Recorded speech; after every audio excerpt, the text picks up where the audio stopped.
Okay, we gotta talk.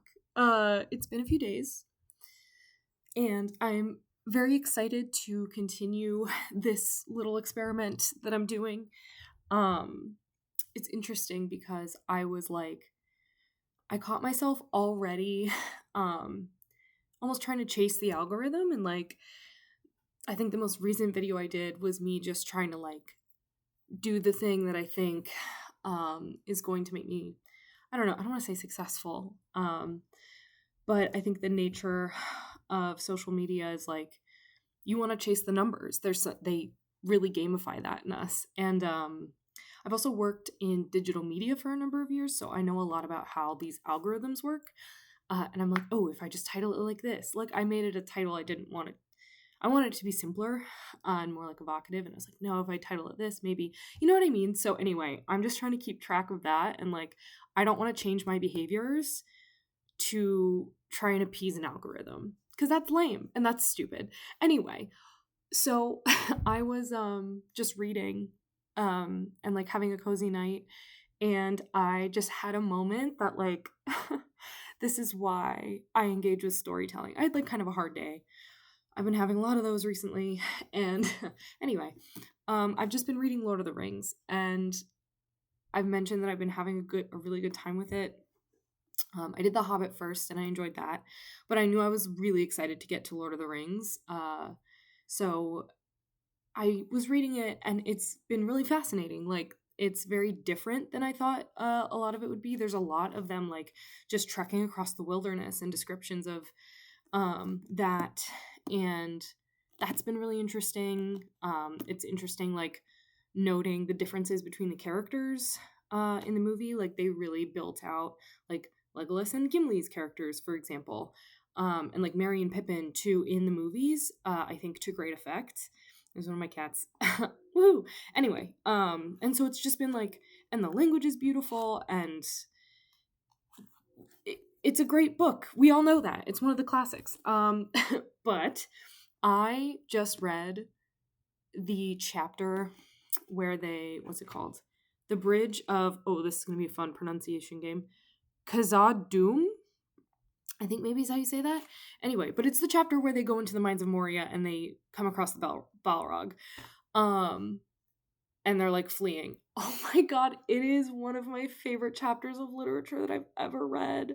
I got so excited when I was reading it because, you've gone this whole time and it's been this dreary sort of trek across Middle Earth, to get to Rivendell. From leaving the Shire, getting to Rivendell is kind of bleak. And then we've had this impending doom with the ring wraiths the whole time. And that's been teased and foreshadowed a lot. And then we get sort of the stand right before they get to Rivendell, where the ring wraiths get swept away. But now I'm just reciting the plot. Anyway, but so you get the hobbits from the Shire, and we're building the tension and the dread, and then we get to something, and then we get to Rivendell, and it's such a relief, and it's such a release, and it's oh, finally, we did it. Anyway. And then they leave Rivendell, and we have a plan, and things are going. We're trekking through the mountains with the snow, and that's sucky, or whatever. But then we get to the mines of Moria, and it's just, again, we're trekking through the dark, and it's just this long sort of arduous journey. And we get to a moment where there's all these orcs that are coming up, and they're fleeing from the orcs. They're going further down into the mines, and then they get down there, and they come across the Balrog, which is this giant fucking demon thing. Again, we've all seen Lord of the Rings. I'm literally just reciting the plot right now. But it is it's as exciting to read as it is in the movie. I think the movie obviously nailed it. But can you imagine being a 12-year-old kid in the 50s or whatever, and you've never experienced anything like this in your life, and you're reading that? It would have, it's blowing my mind right now, and I've seen the film version of this, which is also phenomenal.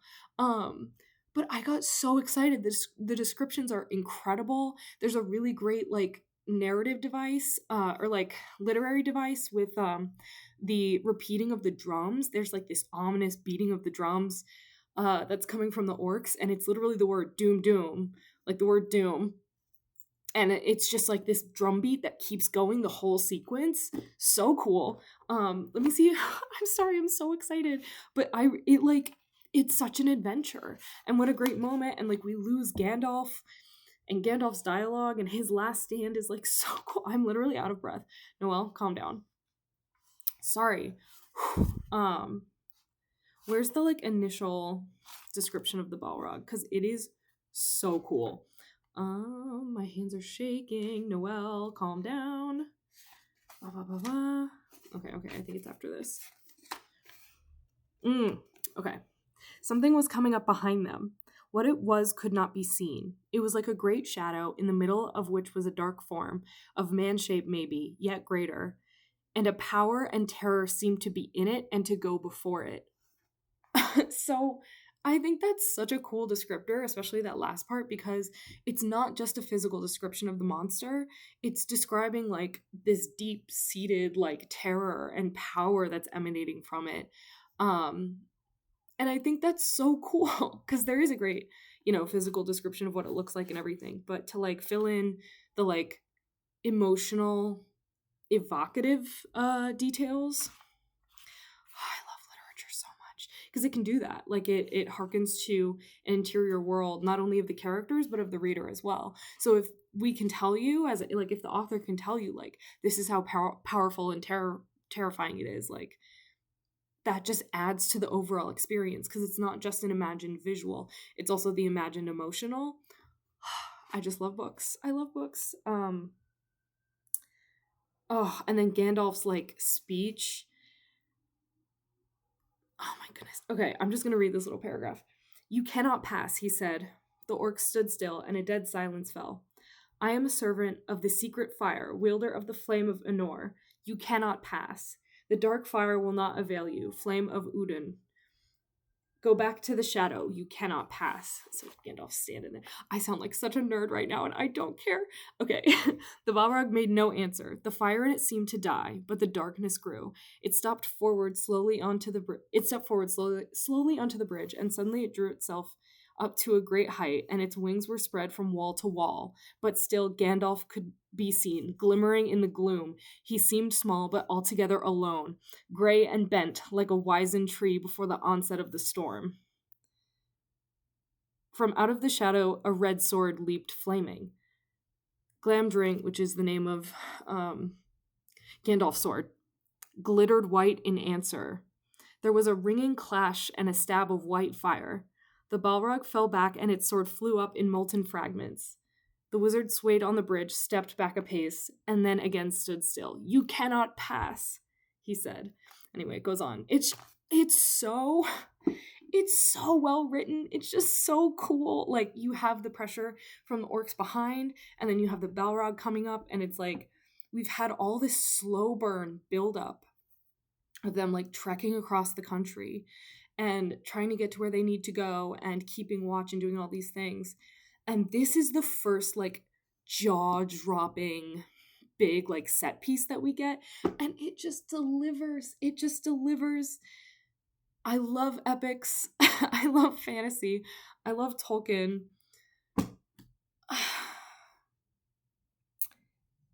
Well, that was really dramatic. I'm sorry, I just got so excited. These are the moments why I like to read, and I like to engage with stories, is moments that make me feel this way and get me excited.